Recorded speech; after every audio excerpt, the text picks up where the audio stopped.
Di area Berestovoye, pasukan artileri Brigade keempat LPR menghancurkan posisi militan angkatan bersenjata Ukraina.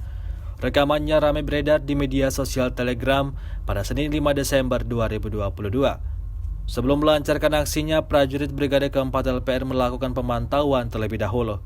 Setelah itu, tidak tanggung-tanggung serangan presisi tinggi diluncurkan, seperti yang tampak dalam rekaman memperlihatkan ledakan yang terjadi berkali-kali pada posisi pasukan Ukraina. Dilaporkan secara total 337 pesawat Ukraina, 178 helikopter, 2.618 kendaraan udara tak berawak, 391 sistem rudal anti pesawat dieliminir oleh pasukan Vladimir Putin.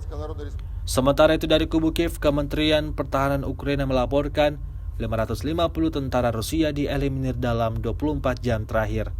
Total 91.150 prajurit Federasi Rusia meninggal sejak awal konflik hingga hari ke-285.